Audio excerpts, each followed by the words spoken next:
Bem-vindos ao nosso estudo sobre a genealogia de Jesus no Evangelho de Lucas. Comparar a genealogia de Jesus do Evangelho de Lucas com o Evangelho de Mateus é importante porque as duas listas de ancestrais apresentam diferenças significativas. Comparar essas duas genealogias nos ajuda a entender melhor a história e a mensagem do Novo Testamento, bem como a natureza complexa e multifacetada da identidade de Jesus.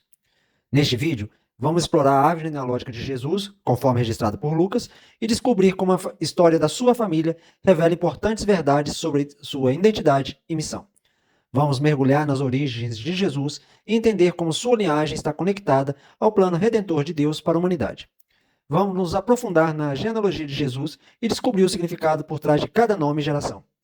Acompanhe-nos nessa jornada fascinante pela história da família de Jesus e descubra como sua genealogia aponta para a grandeza de seu papel como Salvador e Messias. Olá! Agora nós vamos abordar a segunda parte da genealogia de Jesus Cristo. Nós vamos tratar agora do Evangelho de Lucas, capítulo 3, versículos 23 a 38. No Evangelho de Lucas, a genealogia começa assim. Lucas, capítulo 3, versículo 23. E o mesmo Jesus começou quando tinha cerca de 30 anos, sendo, como se pensava, filho de José, filho de Eli. Começou quando tinha cerca de 30 anos de idade. Nesta idade, os levitas começavam em seu trabalho. Isso nós vemos em Números, capítulo 4, versículo 3. Da idade de 30 anos acima até 50 anos, todos os que entrarem em companhia para fazer o serviço no tabernáculo do testemunho. Mas não é evidente que Jesus fez alguma referência a isso ao adiar sua obra para o 30º ano.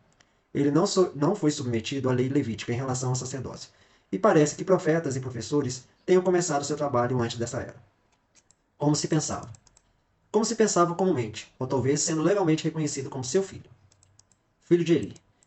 Isto é, segundo a maioria dos estudiosos, o genro. Eli seria o pai de Maria. Assim, Mateus escreve a genealogia de José, descendente de Davi por Salomão. Já Lucas escreve de Maria, descendente de Davi por Natã. Na genealogia de José, descrita por Mateus, está implícita a de Maria, pois os judeus estavam acostumados a casar em suas próprias famílias. Assim, José, tendo se casado com a filha de Eli, e sendo também adotado por ele, foi chamado de filho, e como tal, foi inscrito nos registros públicos. Maria não foi mencionada, porque os hebreus nunca permitiriam que o nome de uma mulher entrasse nas tabelas genealógicas, mas inseriram o marido como filho daquele que era, na realidade, seu sogro.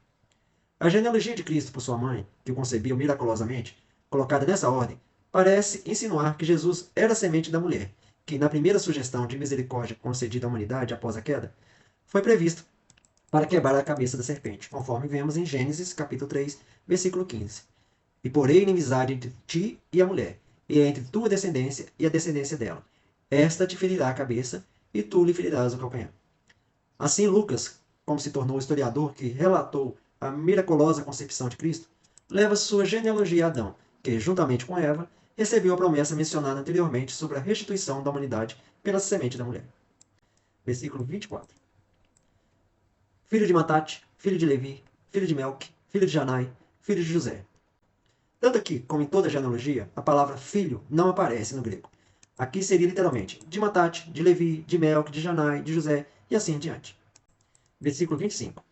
Filho de Matatias, filho de Amós, filho de Naum, filho de Esli, filho de Nagai. Existem mais diferenças que semelhanças entre a genealogia de Lucas e Mateus. Semelhanças importantes. A linhagem de Jesus é reconstituída através de José. Os mesmos nomes para a linha entre Davi e Aminadab. Os mesmos nomes para a linhagem entre Esrom e Abraão. Versículo 26. Filho de Mate, filho de Matatias, filho de Semei, filho de Joseque, filho de Jodá.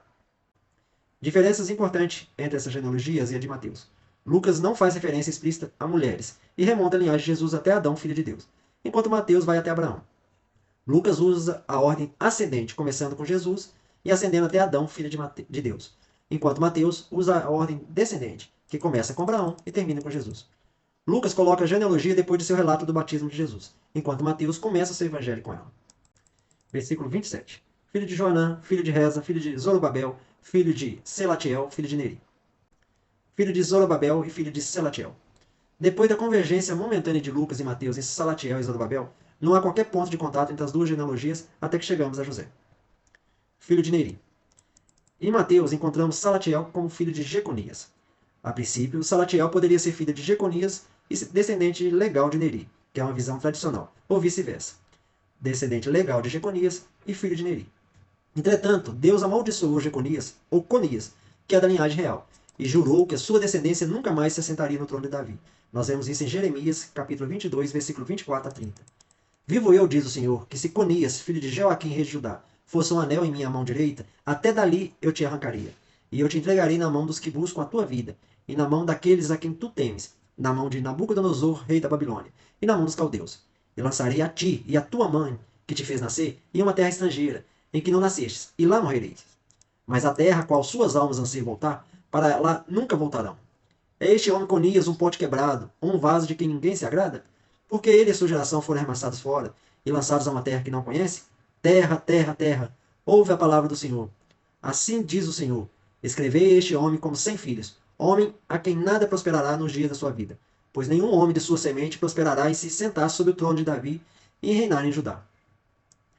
A maldição que estava sobre Jeconias era de que ele seria privado de filhos, no que diz respeito a ter um filho para reinar sobre o trono de Davi. Nenhum homem de sua geração reinaria mais em Judá. Portanto, a linhagem davídica de reis chegaria ao fim com ele. Embora Jeconias tenha tido vários filhos, nenhum deles, ou nenhum descendente deles, jamais se assentou no trono de Davi e governou sobre Judá e Israel. Deus o amaldiçoara, eliminando do trono, e também a sua descendência. O próximo rei de Judá não foi descendente seu, foi um tio, Matanias ou Zedequias. O rei eterno de Judá seria o Messias, que não descenderia da linhagem real salomônica, mas ainda assim teria o direito de reinar através da linhagem real, davídica, a fim de cumprir a aliança quanto ao reino eterno da semente de Davi. Essas condições foram plenamente atendidas em Maria, a mãe do Messias, que descendia de Natã, filho de Davi, que não era da linhagem real, e em José, que era herdeiro legal ao trono por meio de Salomão, filho de Davi. Assim, as considerações sobre a maldição de Jeconias levam à adoção da opção onde Salatiel seria filho de Neri e descendente legal de Jeconias. Nesse caso, Salatiel poderia ser parente, sucessor ou sobrinho, por causa do levirato, mas não poderia ser genro, pois nesse caso seu filho Zorobabel seria neto de Jeconias, e portanto sujeito à maldição. Versículo 28. Filho de Melque, filho de Ade, filho de Cozã, filho de Amodã, filho de Er. As diferenças entre as genealogias são explicadas por alguns estudiosos a partir da percepção de que Lucas utilizou uma fonte de ancestralidade davídica diferente da de Mateus. Essa fonte, que tem 36 nomes singulares, completamente desconhecidos em Mateus e no Antigo Testamento, usou o sagrado número bíblico 7 em sua teologia. De José a Deus, existem 7 grupos de 11 nomes. Cristo é o ápice do que Deus fez pela criação e por seu povo eleito, já que Jesus começa o 12º e último grupo de 7. Segundo esse ponto de vista, Deus tem o duplo número perfeito, 77. E Davi é 42, 6 vezes 7. Versículo 29. Filho de Josué, filho de Eliezer, filho de Jorim, filho de Matate, filho de Levi. Genealogias eram compostas para diferentes fins. Para provar a identidade de uma tribo, para provar a linhagem de um rei ou um sacerdote, e deste modo, autenticar os detentores desses cargos, para estruturar a história em épocas, para mostrar que o caráter do descendente é igual ao de seu antepassado. A genealogia de Lucas comprova claramente a identidade de Jesus como davídica e mostra como ele se ajusta ao plano de Deus, que remonta à criação da humanidade por Deus. Versículo 30. Filho de Simeão, filho de Judá, filho de José, filho de Jonã, filho de Eliaquim. Estudiosos atentam para o fato de que Lucas não se pretende dar registros de arquivos ou de famílias, mas ensinar quem é Jesus e o que ele significa para a salvação de todos os homens e mulheres. Versículo 31. Filho de Meleá, filho de Mená, filho de Matatá, filho de Natã, filho de Davi. Natã. Esta é a linhagem real através de Natã. Em Mateus, a linhagem real é demonstrada por Salomão. Assim, ambas as linhas se uniram em José, e assim Jesus, ressuscitado dentre os mortos, é o único herdeiro do trono de Davi. Versículo 32. Filho de Jessé, filho de Obed, filho de Boaz, filho de Salá, filho de Nasson. Boaz, aquele que foi casado com Ruth. Salá ou Salmão, oriundo da tribo de Judá, que se casou com Raabe. Também foi citado no livro de Ruth, capítulo 4, versículo 21. E Salmão gerou a Boaz, e Boaz gerou a Obed. Nasson. Dependendo da tradução, aparece apenas Nazon, que era um príncipe da tribo de Judá, no tempo em que os israelitas entraram em Canaã. A sua irmã, Eliseba, era a mulher de Arão. Ele morreu no deserto em cerca de 1312 a.C. Versículo 33. Filho de Aminadab, filho de Admin, filho de Arni, filho de Ezon, filho de Pérez, filho de Judá. Aminadab. Em hebraico, meu povo é generoso. Ele nasceu de Arão, filho de Ezon, durante o exílio israelita no Egito Antigo. Como dito, sua filha Eliseba era esposa de Arão, tornando Arão, ou Arão, seu genro. Filho de Adime, filho de Arni. Algumas versões trazem filho de Arão. Os nomes da genealogia de Lucas diferem quanto à ortografia dos nomes do Velho Testamento, porque foram dados na forma grega. Esron. o mais velho dos dois filhos de Pérez. Ele é mencionado entre a geração mais jovem dos filhos de Israel, dos 70, que foram para o Egito com Jacó. Judá. Era o quarto filho de Jacó e de Lia, e a raiz hebraica do seu nome é uma expressão de agradecimento a Deus. Antes de morrer, Jacó abençoou cada um de seus filhos. Acerca de Judá, Jacó lhe prometeu que seus irmãos lhe prestariam homenagem e que o cetro não se arredaria de sua mão, e o legislador não se apartaria de seus pés, predizendo assim o destino da descendência de Judá sobre todo Israel. Versículo 34. Filho de Jacó, filho de Isaque, filho de Abraão, filho de Tera, filho de Naor. Tera, o pai de Abraão, e que teria iniciado a jornada dos hebreus rumo à terra de Canaã. Após o falecimento de Arã, seu filho, pai de Ló, Tera saiu de Ur dos caldeus com seu filho Abrão, juntamente com Sarai e Ló, e seguiram em busca da terra prometida. Porém, Tera chegou a uma localidade que ficava no meio do trajeto, onde se estabeleceu e deu ao lugar o nome de seu filho Arã, onde faleceu, tendo vivido 205 anos. Naor viveu apenas 148 anos e provavelmente morreu na cidade de Ur. Versículo 35. Filho de Serug, filho de Regaú, filho de Faleque, filho de Eber, filho de Salá. Serug viveu 230 anos, entre o ano 2185 a.C. e 1955 a.C. Foi o pai de Naor, que nasceu quando ele tinha 30 anos, e foi bisavô do patriarca Abraão. Serug viveu 200 anos depois que nasceu Naor, gerando filhos e filhas. Regaú, ou Reu, viveu 239 anos, gerando filhos e filhas. Peleg, viveu 239 anos, entre o ano 2247 a.C. e 2008 a.C. De acordo com Gênesis capítulo 10, versículo 25, temos: E a Eber nasceram dois filhos. O nome de um foi Peleg, porque em seus dias foi repartida a terra, e o nome de seu irmão, Joctã. Foi durante a época de Peleg que a terra foi repartida, referindo-se, talvez, à divisão das línguas faladas pela humanidade, talvez no reinado de Nimrod, considerado por alguns como o construtor da Torre de Babel. No entanto, o motivo dessa divisão da terra é muito especulativo, pois pode tratar-se de uma divisão entre os patriarcas das tribos pela Europa, Ásia e África, entre os 3 filhos de Noé para ocupação futura. O historiador judeu Flávio Josefo afirma que os descendentes de Eber têm uma vida muito mais curta do que os primeiros descendentes de Noé e de Sem antes, indicando a possibilidade que, depois do dilúvio, o ambiente da Terra teria sofrido uma grande mudança que veio reduzir a expectativa de vida dos seres humanos. Eber é um dos descendentes de Noé da linhagem de Sem. Eber também pode ser interpretado como do outro lado ou do Oriente, além do Rio Jordão. Segundo historiadores, da tribo de Eber teria surgido o povo hebreu ou heberitas. Diz a Bíblia que Eber teria vivido 464 anos, sendo o patriarca nascido após o dilúvio que mais tempo viveu, tendo provavelmente alcançado até a 8ª geração de sua descendência, ou seja, até Jacó. E embora Sem tenha vivido 502 anos após o dilúvio, tanto ele como seu pai Noé teriam nascido antes da grande inundação. Salá, ou Selá, que viveu entre o ano 2311 a.C. e 1878 a.C. Ele é considerado no livro de Gênesis como o filho primogênito de Apaxade e neto de Sem. Tornou-se o pai de Eber aos 30 anos e viveu mais 403 anos, gerando mais filhos e filhas. Versículo 36. Filho de Cainã, filho de Afaxade, filho de Sem, filho de Noé, filho de Lameque, filho de Cainã. Cainã é encontrado apenas na versão Septuaginta, mas todos os outros nomes de Abraão até Adão são encontrados também no hebraico do Antigo Testamento, na mesma ordem que Lucas colocou. E de todos os nomes de Davi até Abraão são os mesmos nomes que são mencionados na genealogia de Mateus. Afaxade, ou Arpaxade, é considerado como o filho primogênito de Sem. Nasceu quando seu pai possuía 100 anos, 2 anos depois do dilúvio. Devido à sua longevidade, Arpaxade teria vivido pelo menos até a 8ª geração de sua descendência, alcançando o patriarca Abraão. Tem-se entendido que Arpaxade seria o ancestral dos caldeus mesopotâmicos. Um indício é o fato da Bíblia mostrar a possível cidade natal de Abraão, a cidade de Ur, que é várias vezes mencionada na Bíblia como Ur dos caldeus. Sem. Sem foi um dos filhos de Noé, irmão de Cã e de Jafé, e teria vivido 600 anos, dos quais 500 foram após o dilúvio. Segundo a tradição, Sem seria o patriarca das populações semitas. Sem não apenas alcançou Abraão, como também viveu até a época de Isaac e Jacó. Pode dizer também que Sem viveu mais do que seu filho Apaxade, que morreu com 438 anos, isto é, antes do pai falecer.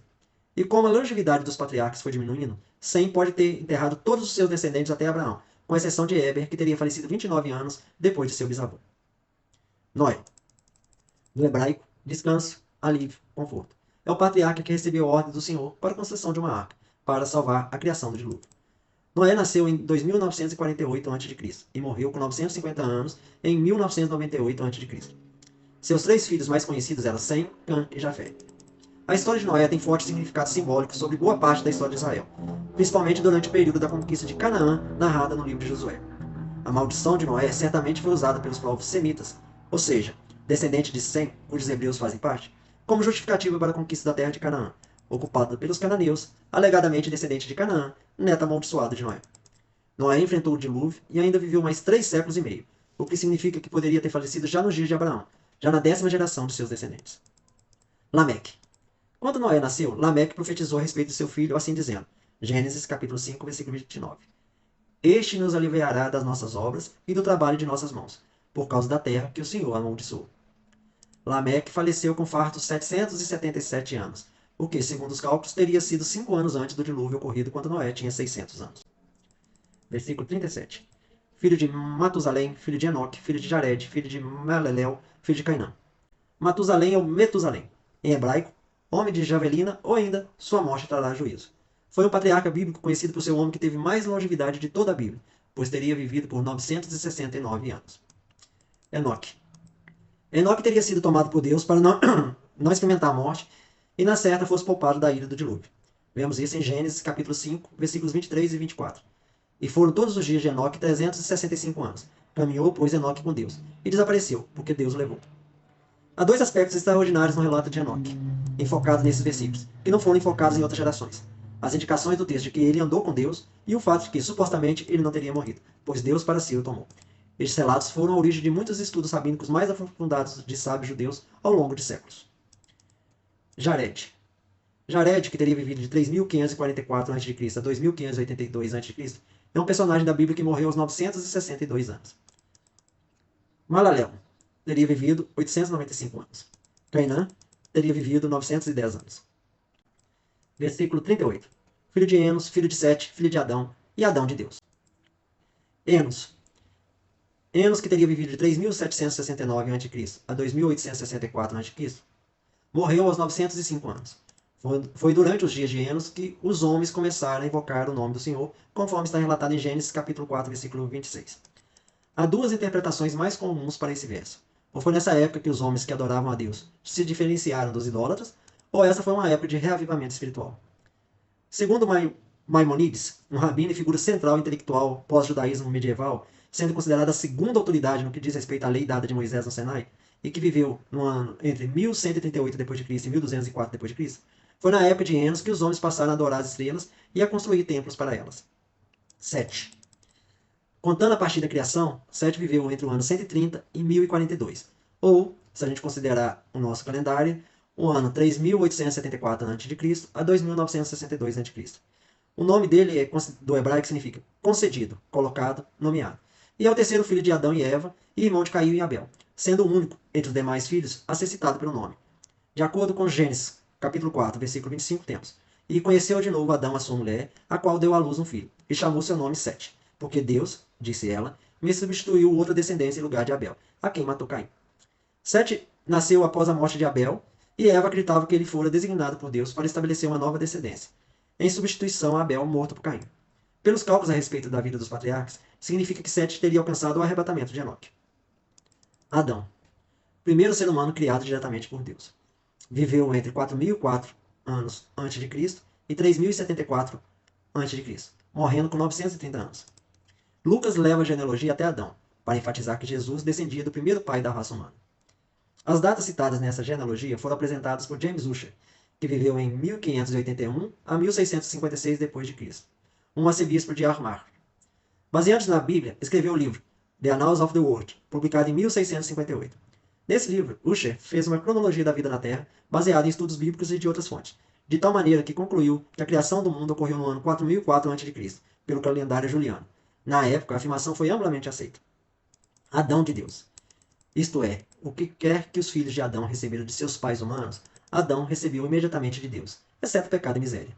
Cristo foi o filho de Adão e filho de Deus, para que fosse o mediador apropriado entre Deus e os filhos de Adão, e pudesse levar os filhos de Adão por meio dele a serem filhos de Deus.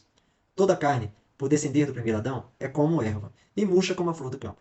Mas o que participa do Espírito Santo da vida do segundo Adão tem esse gozo eterno, que, pelo Evangelho, nos é pregado. Até a próxima. Tu és o meu amado, tu és o meu amado, o desejado do meu coração, Jesus.